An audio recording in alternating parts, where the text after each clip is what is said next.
Padre, gracias te damos por tu siervo, gracias por la oportunidad, oh Dios amado, que tú hoy nos das, Señor mío, de darle, Señor, este altar, oh Dios amado, para que Él pueda fluir bajo los cielos abiertos, que Él pueda fluir bajo tu presencia, oh Dios de los cielos, que lo que tú le has dado hoy para tu iglesia, Padre de la gloria, Él puede expresarlo con la libertad del Espíritu, en el nombre poderoso de Jesús. Amén y amén. Dios le bendiga, amado.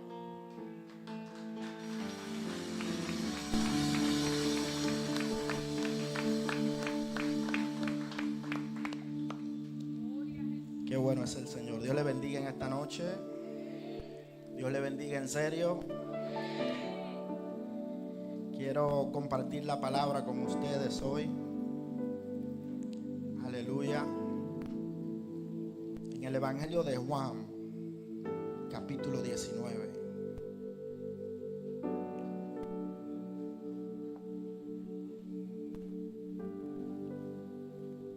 Vamos a leer en el nombre del Padre, del Hijo y del Espíritu Santo. Voy a leer del versículo 13 en adelante.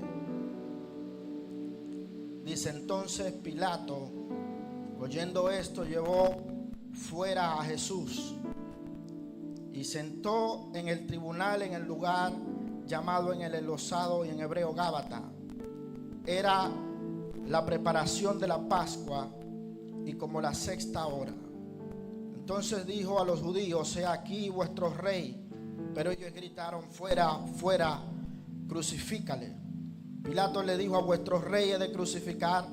Respondieron los principales sacerdotes: no tenemos más rey que César. Así que entonces lo entregó a ellos para que fuese crucificado. Tomaron pues a Jesús y lo llevaron. Y él, cargando la cruz, salió al lugar llamado de la Caravera, en hebreo el Gólgota, y allí le crucificaron. Y con otros dos, uno al lado, uno a cada lado, y Jesús en medio. Escribió también Pilato un título y puso sobre la cruz, el cual decía: Jesús Nazareno, rey de los judíos. Muchos de los judíos leyeron este título porque el lugar en donde fue crucificado estaba cerca de la ciudad, y el título estaba escrito en hebreo, griego y latín. Dijeron a Pilato los principales sacerdotes de los judíos: no escribas rey de los judíos, sino que él dijo: soy el rey de los judíos. Respondió Pilato: lo que he escrito, he escrito. Yo quiero que usted le dé un aplauso al Señor. Quiero comenzar así, déselo con vida. En serio, si se puede poner de pie, por favor, los que están sentados, y aplauda en serio. Yo he visto al Señor liberando personas en medio de un aplauso. Aplauda, en serio. He visto al Señor haciendo milagros en medio de un aplauso. Si usted puede aplaudir, aplauda. Voy a hablar del Rey de Reyes esta noche. Oh Espíritu Santo, bienvenido a este lugar. Aplauda con vida, aplauda con vida. Es para ti, Jesús. Aplaude en serio, aplaude en serio. Señor, muévete en este lugar. Liberta las almas, sana a los enfermos.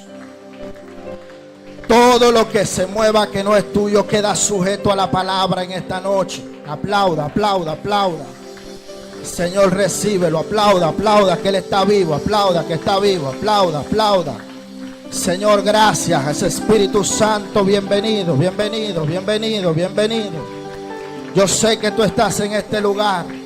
Mientras predico, rompe las cadenas, debilita los yugos, púdrelos desde la raíz. En el nombre de Jesús. Amén. Puede sentarse. Présteme sus oídos un par de minutos. A mí me gusta hablar de Jesús. Yo pienso que ese es el honor más grande del mundo, es hablar de Jesús. Quiero ponerle un título a este mensaje Y quiero que usted preste sus oídos a lo que voy a decir esta noche. El último de los sacrificios. Sea Dios bendito para siempre. ¿Sabe? Para hablar del último de los sacrificios tenemos que entender cómo fue necesario o cómo llegó la humanidad a depender del sacrificio para expiación de pecado. Y voy a tomar la historia desde el principio, desde el Edén. En el principio la Biblia dice que Dios creó los cielos y la tierra. A veces nosotros nos quedamos en un espacio y nos preguntamos a qué principio se refiere. Pero yo creo que posiblemente se refiera al principio del espacio y del tiempo. Porque la Biblia dice, y es lógico pensar, que Dios creó todo lo que nosotros vemos, pero no lo creó desde un espacio donde estaba el tiempo. Porque Dios habita en un tiempo diferente. Entonces, el principio al que se refiere la Biblia, muy posiblemente sea al principio del espacio y del tiempo. Cuando Dios dice en el principio Dios creó, la Biblia dice en el principio Dios creó los cielos y la tierra. Una palabra que se usa aquí es la palabra kairos. Pero si nosotros estudiamos bien, nosotros nos vamos a dar cuenta que todo el tiempo humano se mide en cronos o en un tiempo cronológico. De ahí es que vienen toda esa palabra que usted escucha, que cronómetro, que termómetro y así un sinnúmero de cosas. Entonces, Dios no estaba en ese tiempo cuando Dios creó la humanidad, ni cuando creó todo. La Biblia dice, en el principio Dios creó los cielos y la tierra. Pero Pedro se va más allá. En el libro de Pedro, segunda de Pedro, capítulo 3, versículo 8, el apóstol dice que para Dios un año es como, un día es como 1000 años y 1000 años es como un día. ¿Qué significa esto? Cuando nosotros medimos el tiempo lineal, usted se va a dar cuenta que eso es imposible. O sea, Dios no podía estar en el tiempo creando todo lo que nosotros vemos. Y le digo todo esto porque cuando Dios crea el tiempo, de ese módulo de donde Él creó llamado Kairos, introdujo un pedacito dentro de la tierra llamado Edén. ¿Cuántos dicen aleluya? Levante su mano así, yo quiero saber que usted me está escuchando. Gloria al Señor. La palabra Edén significa deleite, placer, delicia, gozo. Fue un jardín donde Dios decidió introducir a la humanidad cuando la creó.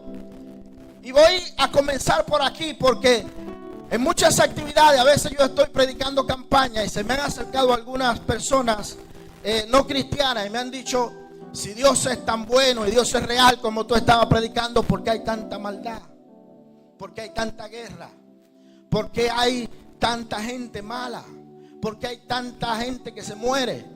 ¿Por qué hay niños huérfanos? Y algunos que son más melancólicos toman un niño de África que se le ven las costillas, suben una foto con 3 buitres al lado y preguntan, ¿y dónde está Dios? Para mí eso es una pregunta básica, porque cuando yo leo la Biblia me doy cuenta que lo que Dios puso en Edén no era así. Cuando dicen aleluya, no era así. Edén era un lugar extraño. Adán no llegó a Edén como nosotros cumplimos un ciclo biológico. Usted nace, crece, se reproduce y después muere. Adán llegó grande y consciente. Edén no era nada como parecido a lo que nosotros vemos hoy. Por eso en hebreo esa palabra significa un lugar donde hay deleite permanente. Allí estaba Adán. Y voy a mencionar algunas cosas para poder llevarlo al sacrificio. Número 1, en Edén no existía la ley que gobierna este mundo, que es la ley de la muerte. ¿Cómo así? Nada se moría en Edén. Adán estaba en Edén y mientras él estaba allí, nunca vio un animal que se muriera. Jamás vio a nada sufrir. La Biblia dice en el libro de Romanos, capítulo 5, versículo 12, por cuanto el pecado entró al mundo por un hombre y con el pecado entró la muerte. O sea que antes del pecado la muerte no gobernaba en Edén. Así que cuando la gente me pregunta por qué se muere, Dios no diseñó las cosas así.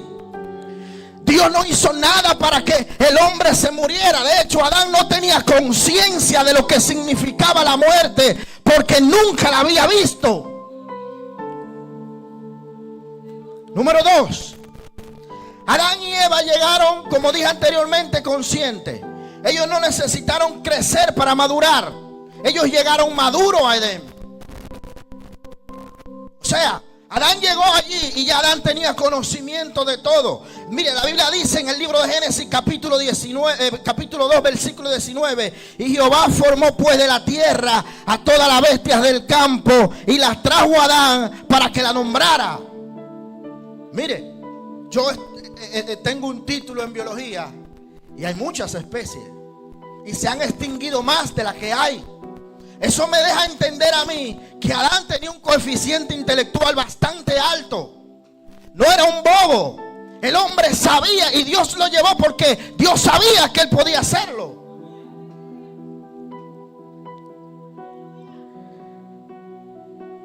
Número 3. La apariencia de Adán era muy diferente a la nuestra. La palabra Adán significa tierra, suelo, barro fértil, y también significa hombre rojo. Era muy diferente a nosotros. No se parecía en nada a lo que nosotros podemos ver ahora. Número 4. Adán gozaba de bondad de la tierra. Adán no trabajaba y la tierra le negaba el fruto. Eso no sucedía en Edén. Adán, es posible, muchos estudiosos creen que Adán ni siquiera sudaba. No había planta con espinas. Adán, todo lo que tenía la tierra de Edén se lo brindaba. Por eso era que se llamaba deleite. ¿Cuántos dicen aleluya? ¿Cuántos dicen aleluya? En el libro de Génesis 3:17 dice: y dijo: por cuanto obedeciste a la voz de la mujer y comiste del árbol que te mandé diciendo no comerás de él, maldita será la tierra por tu causa y con dolor comerás de ella. O sea, el dolor o la negación de la tierra a que el hombre tuviese bondad llegó porque pecó. Mucha gente dice: es que el castigo de Eva fue tan difícil. Pero cuando yo leo que la Biblia dice: maldita será toda la tierra por tu culpa, Adán, es algo muy complicado, porque aquí me está diciendo claro: maldita será la tierra por tu causa, con dolor comerás de ella todos los días de tu vida, espinos y cardos te producirá, y comerás plantas del campo, con sudor de tu rostro comerás el pan, hasta que vuelvas a la tierra de la que fuiste tomado. O sea, no es solamente maldita será la tierra, sino todo como la tierra te iba a negar, Adán, toda la bondad que yo te di, todo lo que yo hice por ti. En pocas palabras, hombre, ¿qué hiciste? Número 5. En Edén existían árboles extraños. No voy a abundar mucho de esto, pero la Biblia menciona 2. Había uno que producía el conocimiento del bien y el mal, y junto con ella la muerte, del cual Dios le dice: no comas. Pero había otro. La Biblia menciona otro, el cual es el árbol de la vida. Y escuche bien, ese también estaba ahí, pero Dios nunca le prohibió que lo comiera. Como dije, si la muerte no existía en Edén, entonces Adán era inmortal. No quería decírselo tan claro, pero sí. Escuche esto. En Génesis capítulo 3, capítulo 3, versículos 23 y 24 dice: y lo sacó Jehová del huerto del Edén para que labrase la tierra de la que fue tomado. Le echó pues fuera al hombre y puso al oriente del huerto en Edén querubines y una espada encendida que se revolviera por todos los lados para que guardase el camino del árbol de la vida. Más adelante dice: no sea que ahora coma y viva. Adán no se moría, no podía.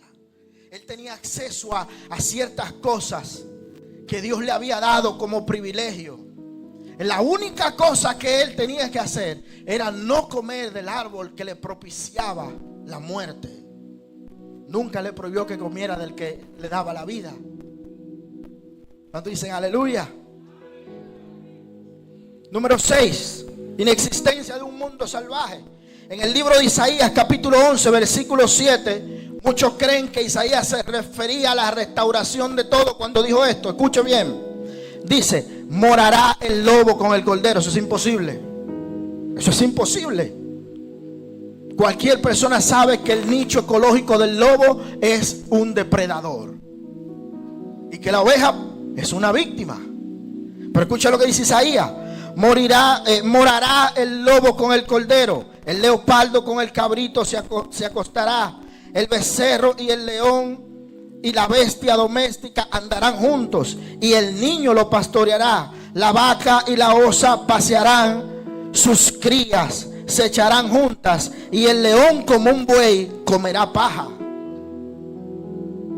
O sea, la violencia en el mundo animal o el mundo que Dios le dio a Adán, la fauna, la flora, todo lo que había ahí, no existía tal violencia en Edén. No existía una presa y un depredador. Entonces cuando la gente me pregunta ¿por qué Dios? Hay que analizar las cosas. ¿Fue Dios o pasó algo más? Porque Dios no hizo las cosas así. Número 7. Comunicación y presencia divina. Escuche bien y preste la atención a esto. Y oyeron la voz de Jehová, dice la Biblia, que se paseaba por el huerto en el aire del día.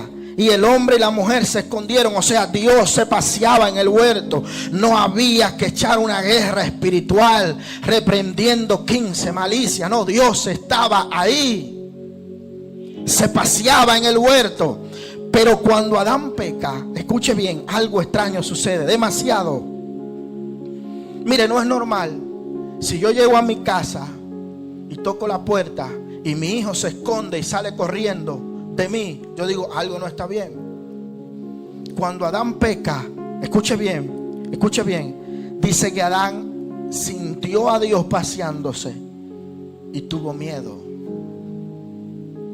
¿Cómo es posible que tú le tengas miedo a tu propio padre? Tú hablas con él todos los días. Eso es un efecto del pecado. La gente se llena de pecado. Y mientras más se llena de pecado, más miedo le toma a su propio creador. A tal punto que desea esconderse. Pero la intención de Dios no es que te escondas. La intención de Dios no es que salgas huyendo. La intención de Dios no es que huya más de Él, sino que tú te acerques a Él. Reconozca que hay un problema y que Él es la única solución. Denle un aplauso con vida al Señor.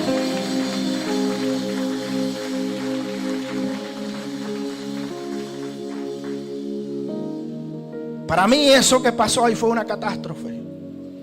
Adán gozaba de comunión completa con Dios, pero el día que pecó tuvo miedo. ¿Por qué? Porque el pecado representa una separación entre Dios y el hombre. Y quiero entrar en materia. Voy a cortar algunos pedazos aquí. Número 8, conciencia de la muerte. El día que Adán peca, por primera vez, Adán tiene conciencia de muerte. Porque cuando Dios se acerca y le dice, ¿quién te enseña que tú estabas desnudo? Hay algunos estudiosos que piensan que Adán brillaba y que por eso no podía ver su desnudez. Pero el día que pecó, ese brillo se fue y se vio desnudo por primera vez. Entonces, yo creo que en ese momento Adán tuvo un shock psicológico. Porque de repente tú estás con el Creador, pero ahora le temes. Adán tuvo un shock absoluto. No había visto nada muerto, pero Dios le dijo, el día que te lo comas te mueres. Y yo estaba buscando el versículo cuándo se murió, pero no se murió ese día. Lo que la Biblia enseña es que la muerte se transfirió. Y por primera vez Adán vio lo que era algo que se muriera. El mismo Dios ejecutó frente a sus ojos a un animal y lo cubrió. O sea, llegó por primera vez un sacrificio. para cubrir la muerte que a él le tocaba. Desde ese día comienza entonces a presentar sacrificios por el pecado. La muerte que a ti te toca, Adán, la voy a transferir. Y comenzó el sacrificio. Desde ese día la expiación del pecado necesitaba que un inocente muriera por causa de él. Pienso yo que cuando Adán vio la muerte por primera vez, tuvo alguna secuela psicológica. Que sintió la comprensión de la advertencia que Dios le había dado. Cuando Dios le dijo: el día que te lo comas morirás. Mira, Adán, eso es la muerte. ¿Cuántos dicen aleluya? Yo pienso que Adán sintió culpa profunda. Presenció cómo un ser inocente moriría directamente por causa de su desobediencia. Pienso también que hubo una contradicción visual. Pasar de la armonía perfecta que tenía en Edén a ver un cuerpo sin vida debió ser algo terrorífico. Porque lo que él tenía puesto encima era la piel del animal que había muerto. Dios le está diciendo: carga ahora sobre ti la culpa de lo que has hecho. Entonces dicen aleluya.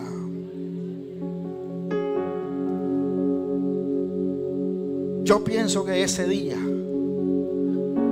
Dios le está tratando de decir al hombre, Dios le está tratando de mostrar al hombre que necesitaba redención y que más adelante alguien tendría que llevar su culpa. En el Evangelio de Juan capítulo 1 versículo 19, esto me hizo temblar esta tarde. Jesús está caminando, va a comenzar su ministerio. Había alguien que le estaba preparando el camino. Era el Hijo de Dios. Una presentación diciendo: este es el ungido de Dios. Era algo que posiblemente la mente humana esperaba, pero la presentación que Juan le da hizo que yo temblara esta tarde. Escuche bien lo que dice Juan. Dice: el siguiente día vio Juan a Jesús que venía a él y le dijo, preste sus oídos, le dijo: he aquí el Cordero de Dios que quita el pecado del mundo. Le está diciendo: le presento frente a ustedes el sacrificio definitivo.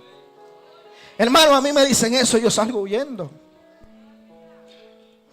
O sea, no hay razón para yo quedarme ahí a pagar el pecado de alguien que, aún sabiendo que no debía de cometer el pecado, lo hizo voluntariamente.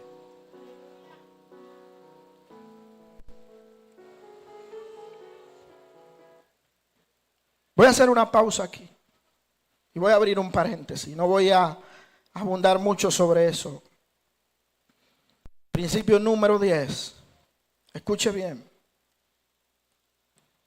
Cuando Jesús está en la culminación de su ministerio, dos grandes poderes se juntaron. Escuche, dos grandes poderes. Se reunió el poder religioso y comenzaron la gente que sabía de ley, que sabía de Biblia, que había leído la profecía. Se juntaron con un objetivo: no de salvar a las almas, no de predicar las buenas nuevas, sino de buscar cómo deshacerse de Jesús. Están allí buscando cómo podían salir de él. Es el poder número 1. Y quiero que usted le preste atención a lo que le voy a decir. Los grandes avivamientos se mueren por culpa de estos dos poderes. Número 1, repito, poder religioso.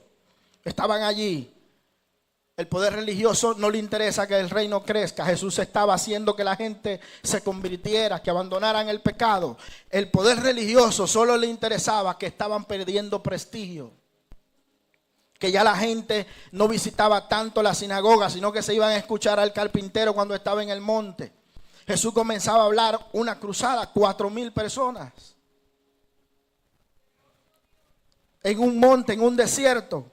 Y eso le molesta al poder religioso. No puede ver el crecimiento. El religioso se para y no mira lo que está bien. Hay 50,000 cosas que están bien, pero él va a buscar las que están mal. A mí me pareció bien el servicio, pero busca lo que está mal. Y el poder número 2, el poder político. Después que el poder religioso termina en su reunión de hablar qué iban a hacer con Jesús, la conclusión fue entregárselo al poder político. Y quiero que escuche esto. Le entregan a Jesús a Pilato.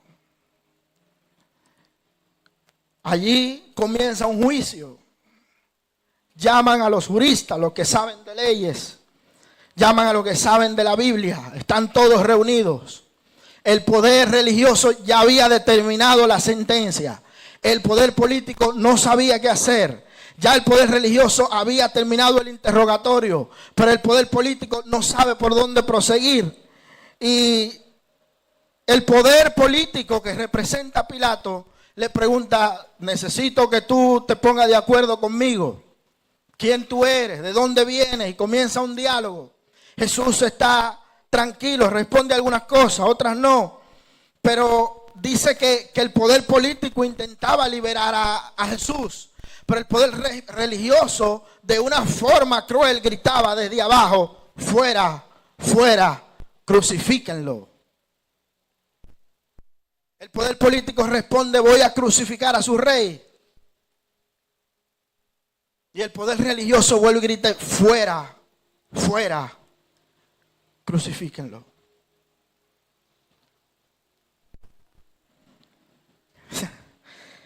Escuche esto. Cuando se junta el concilio del poder político y llaman a los juristas, el que moría en una crucifixión debía exhibir un rótulo encima de la cruz. Ese rótulo tenía que decir por qué te crucificaban. Usted era ladrón, le ponían ahí arriba: es ladrón.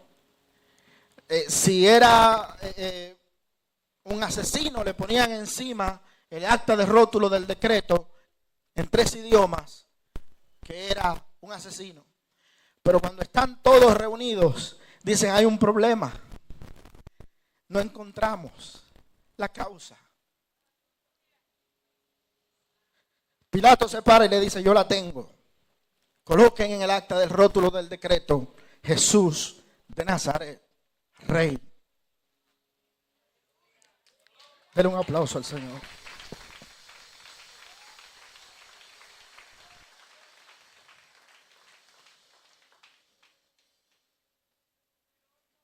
Hay un problema con ese decreto. No era una causa de muerte. El apóstol Pablo dice lo siguiente. Voy terminando ya. Dice en 1 Corintios capítulo 2 versículo 6, dice: sin embargo hablaremos sabiduría entre los que han alcanzado madurez, y no sabiduría de este siglo, ni de los príncipes de este siglo que perecen, mas hablamos sabiduría de Dios en misterio, la sabiduría oculta, la cual Dios predestinó desde los siglos para esta gloria. Porque si los príncipes de ese siglo hubiesen conocido el misterio, nunca crucifican al Rey de Gloria.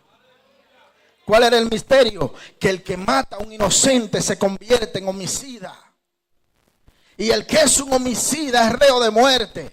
Jesús, dice la Biblia, que cuando comenzó su ministerio fue llevado por el Espíritu al desierto. Pero hay algo extraño que pasa en el desierto. El objetivo con el que el Espíritu lo lleva es para ser tentado por Satanás. Jesús, dice Juan en el Evangelio capítulo 1, dice: en el principio Él era el verbo. El mismo principio del que habla Génesis comienza igual. En ese principio toda la creación sabía quién era Jesús. Veía su gloria, veía su brillo. Es más, el gran querubín que estaba ahí, que fue quien se reveló, sabía quién Él era. Pero cuando Jesús está en el desierto, no lo conoció. No sabía quién era. Él estaba impuesto a ver un Cristo glorificado que cuando hablaba salía como una espada de su boca. Pero está mirando un hombre que padecía necesidad, pero tenía la incógnita y le decía: si tú eres el Hijo de Dios, necesito que me lo declares. Dile a esta piedra que se conviertan en pan, porque es que el Cristo que yo conozco, el Jesús que yo vi, era algo grandioso, era algo magnífico. Pero la Biblia dice que los ángeles fueron creados menor que los hombres, y Jesús se hizo hombre, o sea, se hizo menor que los ángeles. Pero había algo que era menor que un hombre, un siervo, y dice que Él también se hizo siervo. Lo tenía confundido. ¿Quién tú eres? Dime si eres el Hijo de Dios, porque el que yo conozco tiene una escolta. Lánzate y ellos van a venir. ¿Quién eres? Y si hubiesen conocido ese misterio, no crucifican al Rey de Gloria. Satanás, le digo, Satanás tenía autoridad sobre toda la raza adámica, por cuanto todos pecaron, todos quedaron destituidos de la gloria en la que Dios lo puso.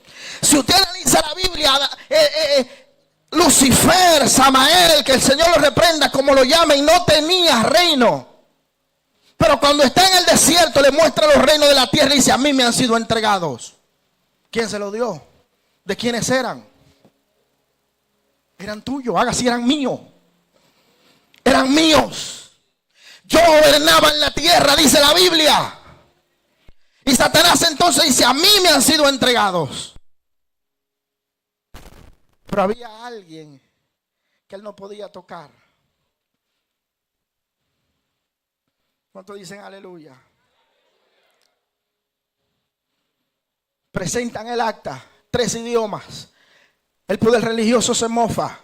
El poder político está medio temeroso. ¿Quién era este hombre? Ese extraño. Y mire,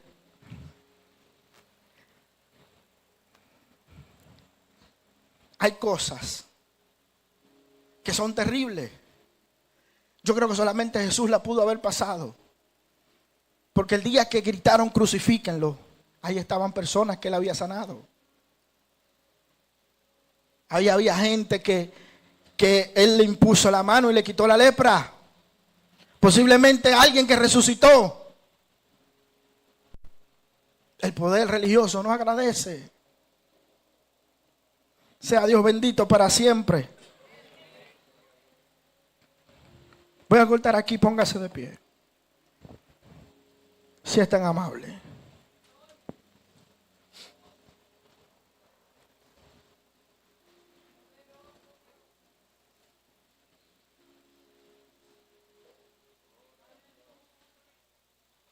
Yo quiero que usted cierre sus ojos. Voy a orar por usted. Una oración rápida, no se preocupe, antes del llamado.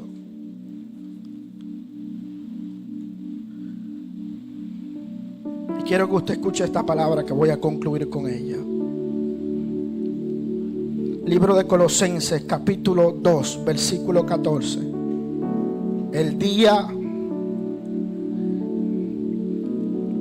que se cometió ese homicidio, mire, solo las personas más sanguinarias morían crucificados. Era el equivalente a morir en la silla eléctrica ahora. Ni siquiera la eutanasia, porque la eutanasia le ponen inyección letal, usted no la siente. Solo los más sanguinarios morían ahí. Pero el acta del rótulo del decreto tenía una causa diferente a todas las causas que se habían presentado desde que se instauró ese castigo. Escucha lo que dice libro de Colosenses capítulo 2 versículo 14. Dice: anulando el acta del rótulo de los decretos que había contra nosotros. Escuche bien, el acta no era suya.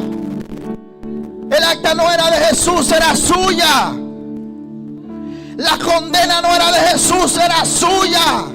Y escucha lo que dice: anulando el acta del rótulo de los decretos que era contra nosotros, que nos era contrario, quitándola de en medio y clavándola en la cruz, lo despojó a los principados y a las potestades, los exhibió públicamente, triunfando sobre ellos en la cruz. Por lo tanto, nadie os juzgue ni en comida, ni en bebida, ni en día de fiesta, ni en día de reposo, en nada, porque Jesús clavó en la cruz el acta del rótulo del decreto que te condenaba, te hizo libre, te dio salvación, te dio Sayakima. Levante su mano y adore a Dios si puede. Hoy siéntase bendecido porque usted es un hijo. Hoy siéntase bendecida porque usted Samakima. Oh,